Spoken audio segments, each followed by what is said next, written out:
15th November 2025, we are not just convening a call, we are convening a call to destiny. We gather as one continent, one people. We gather with the spirit of transformation. We gather to ask the question, how can Nigeria, and indeed Africa, not just break, but break the cycle and chain of poverty that have held us bound? For you to understand, World Bank says we have over 500 million people in Africa living in poverty. And in Nigeria alone, recent report shows we have 139 million people living beneath poverty line. And you may want to know what the poverty line. There are many things, but if I must use financial figure, $2.15, which is the recent update. We gather under 4 pillars: economic transformation, governance and institution, security and technology, and most importantly, innovation. These are not just words of banners. They are the blueprint of our future. If Africa can rise, I believe. If Nigeria can rise, I believe. If poverty is not preordained, then at this very occasion, the Paul Alaje colloquium, we must find solution, or now we can break Nigeria from poverty to prosperity. Ladies and gentlemen, let me speak plainly in this our moment of truth. Africa is rich with natural resources, vast land, brimming with youth, yet the reality is gloomy, stark, and backward. Our poverty is not simply a failure of resources. It's not a failure of money. It's a failure of systems. It is the failure of conversation, an ability to convert potentials into productivity, converting ambition into action. Our greatest enemy is not lack, it is underutilization of resources and resource coordination. Potential is not poverty. Resources is not result. Dreams are not development. Unless we anchor all of this on discipline in this institution and bold action, it will only be a mirage. At this moment, it's important for us to say, what is poverty? What does it mean to you? Does it just mean if you cannot earn up to $2.15 a day? In Naira, what does it mean? In CD, what does it mean? In South Africa, what does it mean? In Egypt, what does it mean? It means more. Before we talk about the solution and we look at our pillars, poverty is not just shortage of income. It is not the breakdown of capacity. It is inability to access opportunity. It is a systemic condition. It is both physical and spiritual. It is mental, and it has too many things attached to it. When people lack means, system, and trust to fully realize their potential. It is not accidental. Poverty is systemic.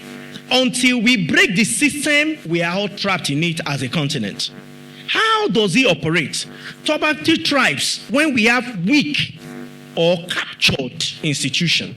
Fragile governance, low productivity, high underemployment. In economics, we have what we call the cycle of poverty. What does it mean?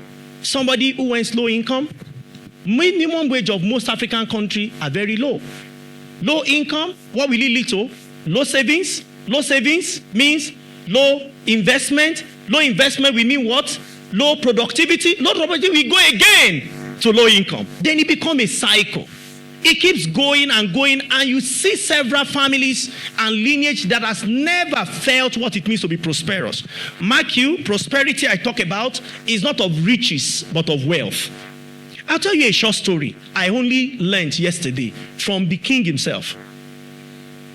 I never heard this story in my speech until when I heard it yesterday.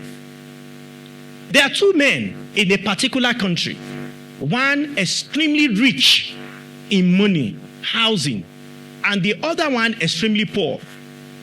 One day, the rich man observed that people were going around a particular in his community, and he asked some of his staff and slaves, what are those people doing? They say, oh, you have not heard, Your Excellency. They found gold that is enough to sustain our country for 100 years. Say, what? Where? He said, in that poor man's land where he only built a shelter.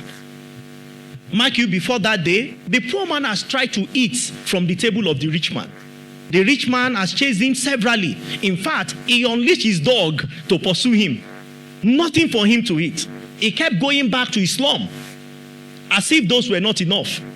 When the rich man realized that the man has what may become wealth for life, guess what he did? He called the poor man to his living room and brought all the dogs and shot all of them one after the other to make the man comfortable. He said he should sit. The man could not sit. He said, hold on. You need to sit. He said, no, I cannot sit. He then called his wife and said, I'm handing over my wife to you. He brought out his house property and signed and gave it to the poor man. The poor man became comfortable. That, if he can give me his wife, he could give me his property, then he's giving me everything. So the man said he removed the clothes of the poor man, he wore it on himself, and took his clothes and his wardrobe and gave it to the poor man. That was an exchange. Guess what he did? He said, just before I go, that small property you have, can you sign it off for me? That's all I need. The way you say that is how Africa has been saying They come here, take your gold. They come here, take your oil. They come here, take everything that we have. Hoping that they are giving us little. For our leaders, perhaps a building somewhere in the Middle East or somewhere in Ivory Tower in exchange of wealth that can deliver generations to come. But I go back to my story. The man signed off. And guess what? The rich man went to the abode of the poor man. And people saw him. Will you not go back to your house? He said, no, this is my house. He said, I was just holding forth for the poor man. He's actually the rich man. When the president of the country was ready, he made a national broadcast. He said, fellow countrymen, our country is now liberated.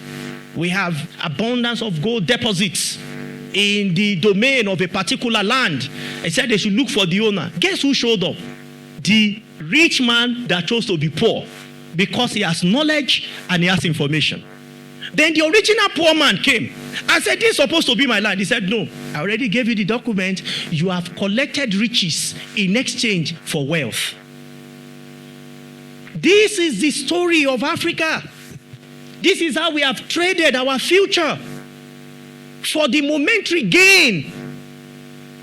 We have everything. How can we explain that the deposit of oil in Angola, what we have in Nigeria, the gold we have, the bitumen everywhere?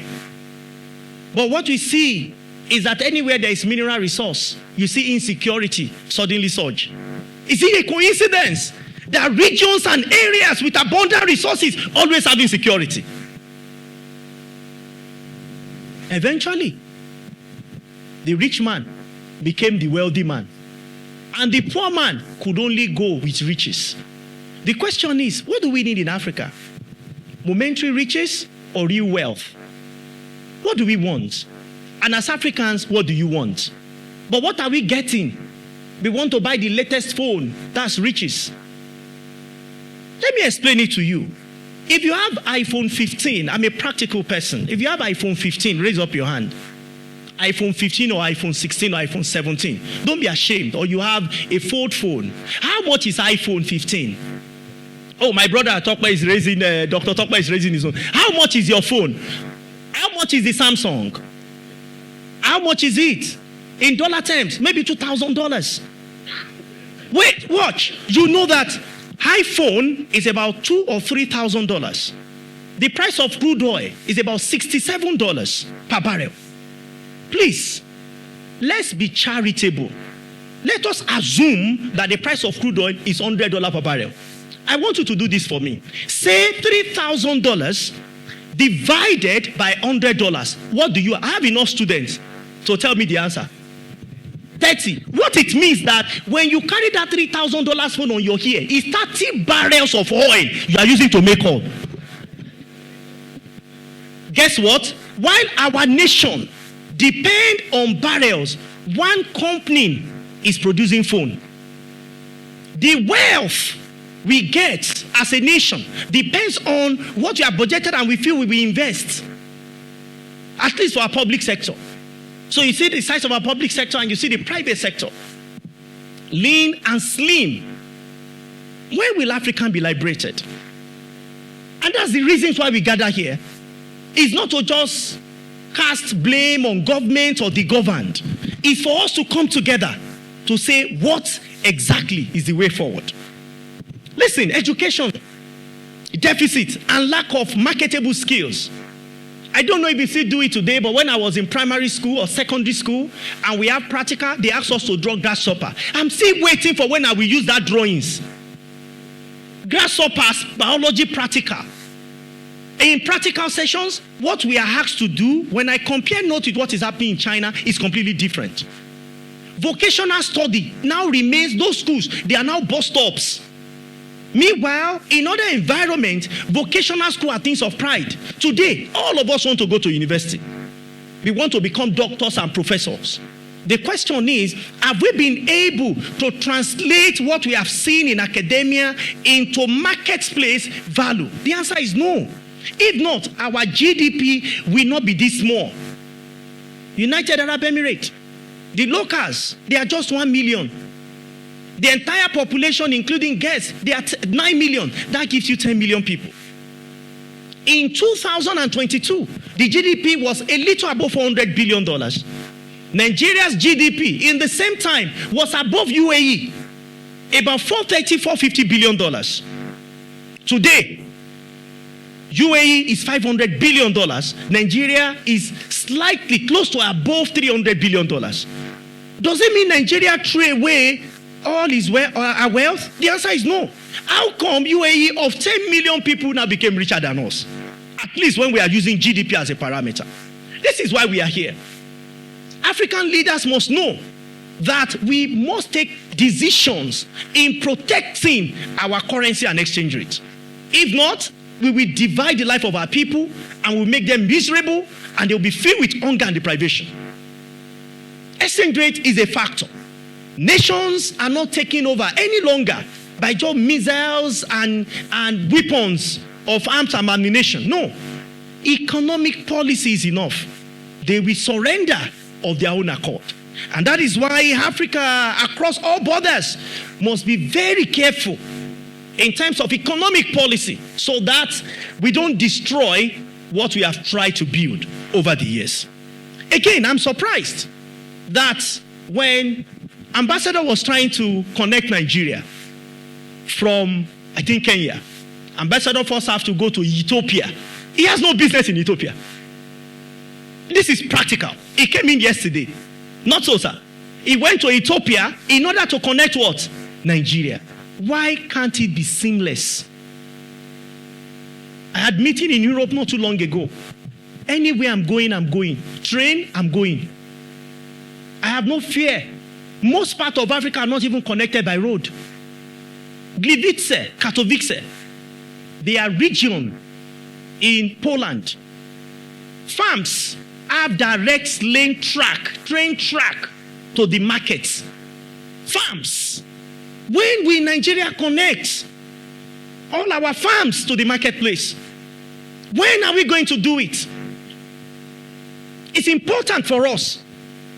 And this is not about one administration or the other. We are not here for blame game. We are here to start identifying what the solutions are. Again, with our huge number, thank God for Africa Continental Trade Area Agreement. We have, our trade has currently reached about $220 billion. But that in itself is less than 20% of trade among ourselves. Well, how do you build wealth if you are not transacting with one another? If I want to buy clothes, some African countries still believe that the clothes made abroad, they are better than the one we make locally. But let me share one of the ways we can make wealth to us. Look at all of us here in this room. This room has about 500 or 600 individuals. Ask your neighbor, where did your clothes come from? Even though it looks African, but it's still imported. Some people are now even building to the taste of our culture. I used to think when I went to Abeokuta that adire, I don't know how to say adire in English now. Adire that used to be made in Abeokuta, the Chinese are now making it and importing it for us to use. And when you look at it, it even looks so local, but it's not, it's imported. School uniform, we have over 20 million pupils, primary and secondary. But their uniform does not come from Nigeria. They come from India, they come from China. And anytime we import, we take 3 decisions. Number 1, we say that central bank devalue our currency. Now watch this. It's not central bank that wants to devalue. It is because of our imports. We say central bank devalue our currency. Number 2, we enjoy the thing we have imported. The third one is the most important. We tell Nigeria community or other African community, we don't need the jobs. We don't want you to have job. We want foreigners that is producing to keep having the jobs. And that is why manufacturers are very key. All African nations must empower manufacturers. If we don't, the bushes we have, we are doing nothing with them. Can we turn them to factory? My study revealed government propelled development in China. It was not just individual. Government started building factory without people. They ensured there was power supply, energy. That was why China was able to lift 200 million people out of poverty just in 20 years. Our recent democracy started when? 1999. 1999 to date is how many years? We are still wallowing in poverty. Nearly 60% of our population are poor. It's enough to get us angry and to find solution that Africa may move from poverty to prosperity. And this is not just for Nigeria. I don't want us to be I don't want us to be the same. Our color is okay. Poverty should not also be a symbol for Africa. What exactly do we need to do because of time? What must we do? Poverty is not just economic, it is political, it is social, it's relational. Unless we break the system that sustains it, it will break us. How as nations, and this is important, escape poverty brackets or poverty trap? Let's be clear. Poverty is not destiny. South Korea, after the war, became the world's poorest nation. Today, it's a global industrial house. They invested massively in education and skill development. They implemented state-led, I underline the word state-led, strategy to back key sector. They built strong institutions, disciplined governance. They embraced technology, export, and innovation. Post-war West Germany was rebuilt from devastation. I've made a presentation outside of here, especially in Germany, and I was reminding them of how they got their development. In 1945, as a woman, you have to be willing to sleep with many men immediately after the war. Why? Because there was no police, there was no judicial system. They have been destroyed during the war. So how do you think you are safe? It became war against all. But watch this. By 1985, most nations want to go back to the same Europe. They built their own nation by themselves. Post-war, why? Because they had the Marshall Plan, which injected capital and reestablished, again, institution. There is no institution that one man can lead. It's not an institution. It's an institution that respects no one. And until Africa has that institution, we will only but pray that poverty will end.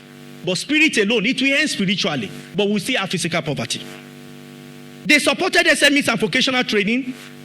They became export-driven economy. Singapore has transformed swamp into skyscraper, poverty into prosperity through the following. Number 1, transparent public service, strategic industrial planning, and meritocratic institution. A social compact that paired growth with social cohesion. Rwanda, an African country, has demonstrated what discipline reform means and what it can achieve. A national focus on security and governance, technology-led delivery on service, reconciliation combined with economic ambition. Let me quickly just mention our panel, and we have seasoned men and women that will be on that panel today. The first one is economic transformation. Let me be very clear again, that if we don't build productive capacity and we believe that we can only buy anything we need because we are rich but not wealthy, that riches will eventually make all of us poor. 2, regional value and value chain.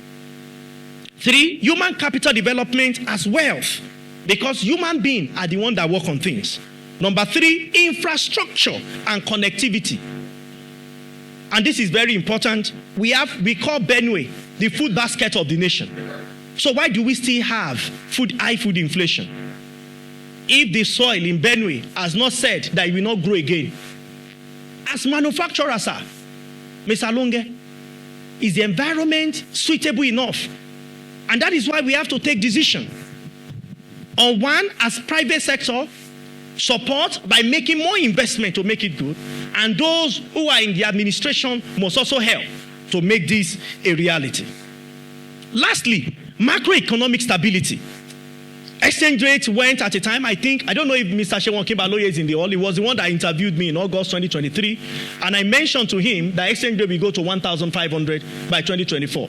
I got calls from all over that, Paul, for the first time, this your statistics is wrong. By January 30th, 2024, exchange rate went to 1,900. Why? Because not just Nigeria. I have a minister of one of the nations in Africa who just committed the same blunder. He feels he can just float the currency. We say it's good to float, but make it manage float. Today, Central Bank of Nigeria is doing good work by now encouraging managed floats, such that we now have stability. If you must have progress in economics, it starts with stability. If there are no stability, forget it. You cannot predict what the future will look like. We have started seeing some African nations experience this stability. Now we need to have anchor inflation, to inflation targeting. And I know the Monetary Policy Committee is specifically positioned to achieve this. We need to make macro policy predictable, and we will send message to investors that Nigeria and indeed Africa is no longer world risk, but a place of opportunity. Then we need to look at institution and governance.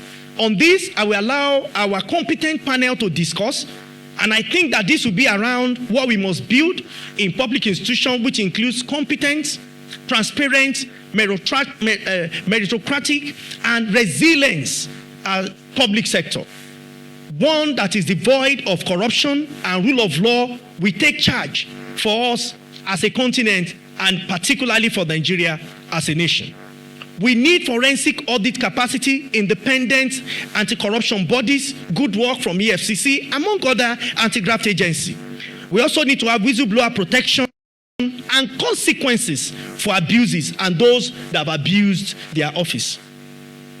The third one is security. Territorial security is very important, and I believe that we have eminent personality that will look at it. But let me say this. Security is not just limited to physical or what you call internal or territorial security. We also have food security, which is important, and economic security. And I believe these are the things that our panel and the team lead we have deep conversation on. Technology and innovation. And this is why we have Mr. Dangana here. He will join the economic team in having that conversation. And I also believe that Mr. Kayode Alonge, who is the chairperson, the Abuja chairman of MAN, will help us to do justice to that. Innovation is not luxury. It is the engine for future prosperity. Digital infrastructure is very, very important. Now let me anchor on this. A Pan-African vision is possible. When Africa is mentioned, what comes to your mind? What comes to your mind? When the world, rest of the world, mention the word Africa, what will show up? When Nigeria is mentioned, what comes to mind? What must you say, or what must we say for your name to show up? We will build a regional value chain. We will strengthen cross-border infrastructure. For us to become prosperous, we must create regulatory framework that encourages trade among African nations and build and reduce, very importantly, visa burden and bureaucratic obstacle. Even though African Union have said this should be reduced, but we still go to some country. I remember I went to one Eastern African country, and I was first asked to stop until I started explaining and showed them the e-visa and said, oh, sorry, you can go in. So it's important for us to know and take this call to action. So our African leaders, stand for institutions that last. So our youth, embrace technology, lead business, demand better system. And to our private sector, build Africa, not just for profit. So institutions, reform boldly and transform urgently. Serve humbly. We must end the cycle of poverty by building integrated Africa, economically, politically, and socially. In closing, ladies and gentlemen, I ask you to stand with me, not for what we have built, but for what we will build. Stand for a Nigeria and indeed Africa that empowers its people. Stand as an Africa that trades with itself. Stand for Africa that travels freely, invests regionally, and innovate together. At this moment, it is our vision and our destiny that we break the backbone of poverty, such that it will not rise again. But this will not happen, not until we build useful infrastructure and we build connectivity among our people. We generate sufficient power supply. And for Nigeria, I don't think it should be less than 40,000 megawatts that is distributed. If we don't do all this, cycle of poverty may still be with us. Late Chief Audu Ogbe of blessed memory. Last year, he was the one that seconded President Obasanjo on this platform. Today is no more. But he left a seed in our minds. He told us how Nigerians, indeed, when he showed up at the National Assembly, how some persons, high and might, were importing pizza into the country. How many of us remember that video of late Chief Audu Ogbe? A very sad moment. He has said his own, he has left. Today, it calls for sober reflection for all of us. As we go to our various destinations, to influence policies, to hold authorities accountable, such that we can build a nation and indeed a continent that can lift its own people from poverty to prosperity. Because poverty is not just going to affect a space, it is the people. It has a face, it has a name, it has a color, it has a religion. But what is ubiquitous with all of them is lack and insufficiency. I invite you to join me while we lead the entire nation and African continent from this miserability to prosperity. Thank you, and God bless you. Thank you so much.